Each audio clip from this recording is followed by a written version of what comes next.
Assalamualaikum warahmatullahi wabarakatuh.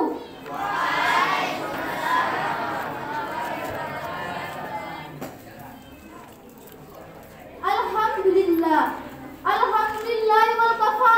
Wassalatu wassalam ala sayyidina Mustafa wa ala alihi wa ashabihi ajma'in. Amma ba'du. Yang pertama-tama, marilah kita panjatkan puja puji syukur kita kepada Allah Subhanahu wa taala yang telah menciptakan wanita yang begitu romantis. Alis matanya bagaikan semut yang berbaris-baris. Senyumannya yang manis membuat iman semakin tipis. Dulu yang tinggal di Paris, sekarang tinggal di Bekalis karena terlena oleh jabatan para gadis. Dan tidak ada yang materialistis seperti di sini. Yang kedua, sholawat berpangkat salam marilah kita kirimkan kepada junjungan alam seorang pahlawan yang tak pernah makan bakwan, seorang proklamator yang tak pernah naik motor, seorang proklamasi yang tak pernah pakai dasi, yakni Nabi Muhammad SAW.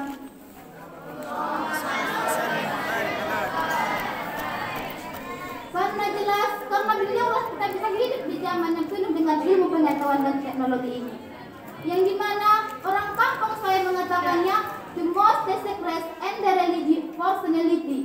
Dan saya sendiri mengatakannya from darkness to the lightness.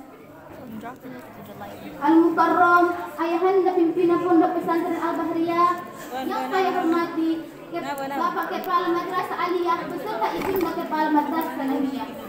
Yang saya hormati barisan Al-Ustadz beserta Ibunda Al-Ustadzah yang telah meluangkan waktunya untuk kita bersama. Dan tidak lupa hormat saya kepada barisan mu'allimi wa mu'allimah serta rekan-rekan perjuangan.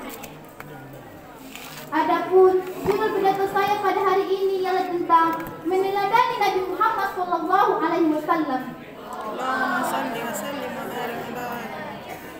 Sebagaimana firman Allah dalam Al-Quran bahwa Rasulullah adalah contoh teladan yang baik bagi umat manusia. A'udzu billahi minasyaitonir rajim. Bismillahirrahmanirrahim. Laqad kana lakum fi Rasulillahi uswatun hasanatun liman kana yarjullaha wal yawmil akhir wa dzakarallaha katsira. Yang artinya di dalam diri Rasulullah terdapat suri tauladan bagi dirimu, bagi orang-orang yang mengharapkan Allah dan akhir serta memperbanyak zikir kepada Allah Subhanahu wa taala. Surah Al-Ahzab ayat 21. Saudara-saudariku yang dirahmati Allah, Rasulullah menjadi contoh tidak hanya dalam suatu bidang saja, tapi semua bidang dengan lengkap dan komplit. Rasulullah menjadi contoh dalam berkeluarga, menjadi politisi, panglima perang dan banyak yang lainnya. Jadi sangat pantas bagi Allah menjadikan beliau sebagai suri tauladan bagi seluruh umat manusia. Walaupun beliau sama manusia dengan kita, tentu jelas beda kualitas yang mencontohnya.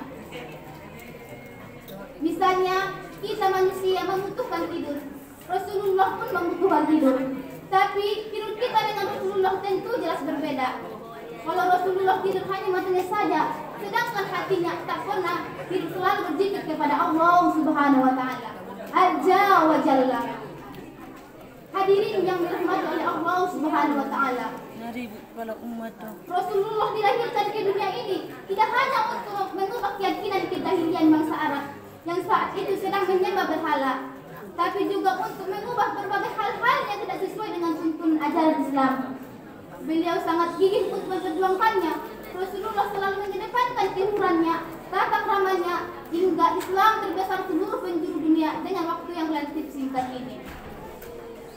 Contoh beliau dalam mendakwah, kita seorang pendakwah, kita harus mengubah dulu pola kehidupan masyarakat yang tidak sesuai dengan tuntunan ajaran Islam dan budi pengerti yang luhur, sehingga dakwah kita mudah diterima oleh masyarakat.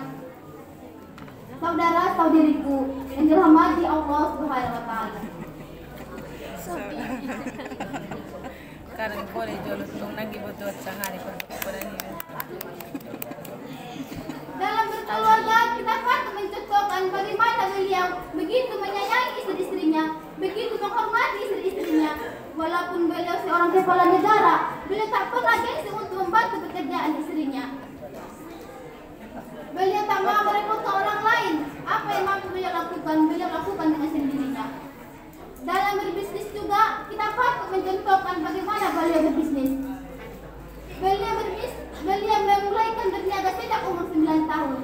Dalam berbisnis, beliau sangat jujur hingga beliau mendapatkan gelar Al-Amin yang dapat dipercaya karena kejujurannya. Karena kejujuran beliau membuat Siti Khadijah jatuh cinta hingga mensuntingkannya menjadi Ummul Mukminin dan banyak yang lainnya yang dapat kita contoh dari beliau. Hadirin yang dirahmati oleh Allah Subhanahu wa taala. Walau 1400 kurang lebihnya beliau wafat, tapi kepemimpinan beliau tak pernah ditinggalkan manusia. Perilakunya ditiru. Perilakunya menjadi contoh dan teladan. Beliau adalah figur bagi seluruh manusia. Apapun pangkat dan jabatan yang kamu sandang, kita patut mencontohkan beliau. Akan menjadi figur bagi manusia sampai sepanjang umur dunia ini. Sebagaimana Said mengatakan, Nabi Muhammad Nabi akhir zaman, rahmat bagi seluruh alam. Nabi Muhammad pembawa kebenaran, jalan bagi seluruh alam. Al-Quran dan Al-Hadis yang ditinggalkan, pedoman bagi manusia.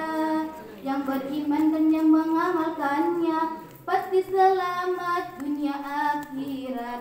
Ya Nabi, salamun alaik. Ya Rasul, salamun alaik. Kesimpulan pidato saya pada hari ini, marilah kita mencontohkan perilaku akhlak beliau dengan baik-baiknya. Apalagi dalam berbisnis, kita harus jujur dalam berbisnis. Sebelum saya mengakhiri pidato saya ingin berpantun. Ada satu, ada dua, habis dua pasti ada tiga. Muhammad panutan kita, ajak jalan menuju surga. Kecil berbulu itu ulat, hinggapnya di dahan-dahan. Muhammad seluruh alam, juga Nabi akhir zaman. Assalamualaikum warahmatullahi